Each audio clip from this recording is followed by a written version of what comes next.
White board ಕಾರಿನ ಮಾಲೀಕರ ಹಣದ ಆಸೆಗೆ ಅಂತ ಹೇಳಿ ನಿಮ್ಮ ಕಾರನ್ನ ಬಾಡಿಗೆಗೆ ಬಿಡ್ತಾ ಇದ್ದೀರಾ. ಹಾಗಾದ್ರೆ ಈ ವಿಚಾರ ಏನಾದರೂ ಆರ್ಟಿಒ ಅಧಿಕಾರಿಗಳಿಗೆ ಗೊತ್ತಾದ್ರೆ ನಿಮ್ಮ ಕಾರ್ ಸೀಸ್ ಆಗೋದು ಗ್ಯಾರಂಟಿ.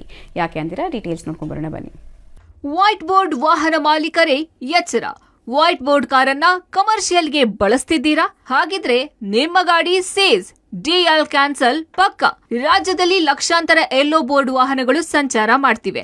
ಇವು ಬಾಡಿಗೆಗೆ ಕಮರ್ಷಿಯಲ್ ಉದ್ದೇಶದ ಕಾರುಗಳು. ಆದ್ರೆ ಮನೆಯಲ್ಲಿ ವೈಟ್ ಬೋರ್ಡ್ ವೆಹಿಕಲ್ ಇದೆ. ರೆಂಟ್ ಕೊಟ್ಟು ದುಡ್ಡು ಮಾಡಬಹುದು ಅನ್ಕೊಂಡವರ ಸಂಖ್ಯೆ ಸಹ ಹೆಚ್ಚಾಗ್ತಿದೆ.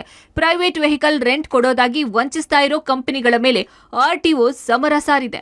ಅನಧಿಕೃತವಾದ ಕಂಪನಿಗಳು ಏನಿದ್ದಾವೆ, ಈಗ ನಾನು ನೋಡಿದ ಅಡ್ವರ್ಟೈಸ್ಮೆಂಟ್ ಹಾಕ್ತಾ ಇದ್ದಾರೆ, ನಾವು ವೈಟ್ ಬೋರ್ಡ್ ವಾಹನಗಳನ್ನು ಬಾಡಿಗೆ ಕೊಡ್ತೇವೆ. ಇದು ಬಹಳ ದೊಡ್ಡ ತಪ್ಪು. ಯಾರೂ ಕೂಡ ವೈಟ್ ಬೋರ್ಡ್ ವಾಹನಗಳನ್ನು ಬಾಡಿಗೆ ಕೊಟ್ಟರೆ ಸುಮಾರು ಬಾರಿ ಇದನ್ನು ನಾವು ಮಾಧ್ಯಮ ಮುಖಾಂತರ ಹೇಳ್ತಾ ಇದ್ದೀವಿ, ಮಾಡಬೇಡಿ ಅಂತ.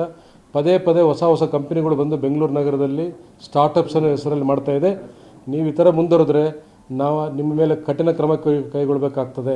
ನಿಮ್ಮ ಕಂಪನಿಯನ್ನು ನಾವು ಬಂದು ಪರಿಶೀಲನೆ ಮಾಡಬೇಕಾಗ್ತದೆ ಮತ್ತು ನಿಮ್ಮ ಮೇಲೆ ಪೊಲೀಸ್ ಕೇಸನ್ನು ದಾಖಲು ಮಾಡಬೇಕಾಗ್ತದೆ. ದಯವಿಟ್ಟು ಈ ಒಂದು ವಹಿವಾಟುಗಳನ್ನು ನಿಲ್ಲಿಸಬೇಕು. ಕಾನೂನು ಚೌಕಟ್ಟಲ್ಲಿ ಏನಿದೆ ಅದನ್ನು ಮಾತ್ರ ಪಾಲನೆ ಮಾಡಿ. ಕಂಪನಿಗಳು ಕೆಲವು ಅಗ್ರಿಗೇಟ್ ಲೈಸೆನ್ಸ್ ತೊಗೊಂಡಿದ್ದಾರೆ, ಕೆಲವು ರೆಂಟೆ ಕ್ಯಾಬ್ ಸ್ಕೀಮ್ ಲೈಸೆನ್ಸ್ ತೊಗೊಂಡಿದ್ದಾರೆ, ಕೆಲವರು ಲೈಸೆನ್ಸ್ ಪಡೆದು ಪರ್ಮಿಟನ್ನು ಪಡೆದು ಆಪರೇಟ್ ಮಾಡ್ತಾರೆ. ಅಷ್ಟು ಬಿಟ್ಟರೆ ಇನ್ನು ಯಾರೂ ಕೂಡ ಈ ಬಿಸ್ನೆಸ್ ಮಾಡೋಕ್ಕೆ ಅವಕಾಶ ಇಲ್ಲ ಕಾನೂನು. ವೈಟ್ ಬೋರ್ಡ್ ರೆಂಟ್ ಕೊಡೋ ಕಂಪನಿಗಳ ಮೇಲೆ ಆರ್ಟಿಒ ರೇಟ್. ಹೌದು, ಸಾರಿಗೆ ಇಲಾಖೆಯಿಂದ ಅನುಮತಿ ಪಡೆಯದೆ ಕಾನೂನು ಬಾಹಿರವಾಗಿ ರೇಟಿಂಗ್ ದಂಧೆಗೆ ಮುಂದಾಗಿರೋ ಕಂಪನಿಗಳು ವೈಟ್ ಬೋರ್ಡ್ ವಾಹನ ಬಳಕೆ ಮಾಡಿದ್ರೆ ಅಂತಹ ಕಂಪನಿಗಳ ವಿರುದ್ಧ ಕ್ರಮಕ್ಕೆ ಆರ್ಟಿಒ ಮುಂದಾಗ್ತಿದೆ. ಕರ್ನಾಟಕದಲ್ಲಿ 5 ಲಕ್ಷಕ್ಕಿಂತ ಹೆಚ್ಚು ಜನರು ಹಳದಿ ವಾಹನದ ಚಾಲಕರು ಇರ್ತಾರೆ. ಟೂರಿಸ್ಟ್ ವಾಹನದವರಿಗೆ ತಿಂಗಳಿಗೆ 1 ವಿಮೆ ಇರುತ್ತೆ. 1 ಟೆಂಪೋ ಟ್ರಾವೆಲ್ಗೆ ಇನ್ಶೂರೆನ್ಸ್, ಟ್ಯಾಕ್ಸ್, ಎಫ್ಸಿ ಸೇರಿ ಸುಮಾರು 1 ಲಕ್ಷ ರೂಪಾಯಿ ಸರ್ಕಾರಕ್ಕೆ ತೆರಿಗೆ ಕಟ್ಟಿ ಜೀವನ ನಡೆಸಬೇಕಾಗಿದೆ. ಆದ್ರೆ ವೈಟ್ ಬೋರ್ಡ್ ವಾಹನ ಚಾಲಕರು ಇದ್ಯಾವುದೂ ಇಲ್ಲದೆ ಬಾಡಿಗೆ ಮಾಡ್ತಿದ್ದಾರೆ. ಗಾಡಿ ಕೊಟ್ಟು ನಿಮ್ಮ ವೆಹಿಕಲ್ ಬುಕಿಂಗ್ ಮಾಡಿದ್ರೆ ನಿಮ್ಮ ಗಾಡಿನೂ ಗೋತಾಗುತ್ತೆ. ಹಾಗಾಗಿ ವೈಟ್ ಬೋರ್ಡ್ ರೆಂಟ್ ದಂಧೆಗೆ ಸಿಲುಕಬೇಡಿ ಅಂತ ಸಾರಿಗೆ ಇಲಾಖೆ ವಾರ್ನಿಂಗ್ ಕೊಡ್ತಿದೆ. ಹಿಂದೆ ನಾವು ಸಾಕಷ್ಟು ಕೇಸಸ್ ನಿಮ್ಮ ಮೇಲೆ ದಾಖಲು ಮಾಡಿದ್ದೇವೆ. ಪ್ರೈವೇಟ್ ಆಪರೇಟರ್ಸ್ ಮೇಲೆ ನಾವು ನಿಮ್ಮ ಮೇಲೆ ಕ್ರಮ ಕೈಗೊಳ್ತೇವೆ. ಈಗಾಗಲೇ ಸುಮಾರು ಕೇಸಸ್ ದಾಖಲು ಮಾಡಿದ್ದೇವೆ. ಅವೆಲ್ಲ ಪೆಂಡಿಂಗ್ ಇದ್ದಾವೆ ನಮ್ಮ ಹತ್ರ.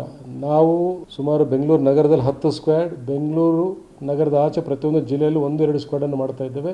ಎಲ್ಲ ಕಡೆ ನಿಮ್ಮ ವಾಹನಗಳ ಮೇಲೆ ನಾವು ಹದ್ದಿನ ಕಣ್ಣಿಟ್ಟಿದ್ದೇವೆ. ಅವ್ರ ಮೇಲೆ ಖಂಡಿತ ಕ್ರಮ ಜರುಗಿಸ್ತೇವೆ. ನಿಮ್ಮ ಲೈಸೆನ್ಸನ್ನು ಸಸ್ಪೆಂಡ್ ಮಾಡಲಿಕ್ಕೆ ಇಲಾಖೆ ಹಿಂಜರಿಯುವುದಿಲ್ಲ. ಇನ್ನಾದ್ರೂ ಯಾವುದೋ ಕಂಪನಿ ಕೆಲ ಜನ ಕೊಡೋ ಬಿಟ್ಟಿ ಭರವಸೆ ನಂಬದೇ ಇದ್ರೆ ಒಳ್ಳೇದು. ಇಲ್ಲ ಗಾಡಿ ಜೊತೆಗೆ ಫೈನ್ ಕಟ್ಟಬೇಕಾಗುತ್ತೆ. Madesh Anekal, public TV, Bengaluru.